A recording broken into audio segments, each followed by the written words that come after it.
ഇതിനിടയിൽ പുറത്തറിയുമെന്നും അറിയാത്തതുമായ പല ചേട്ടത്തരങ്ങളും ഞാൻ ചെയ്തിട്ടുണ്ട്. പക്ഷെ അതിനൊന്നും എനിക്ക് ഒരു റിഗ്രറ്റ് ഇല്ല.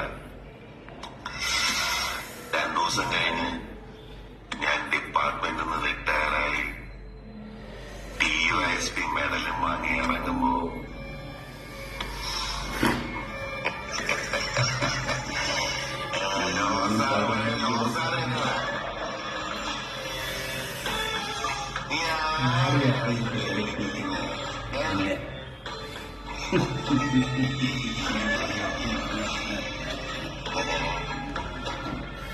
നിന്നെ കാണാൻ ജോർജ് സാർ ഇവിടെ വന്നിട്ടുണ്ട്.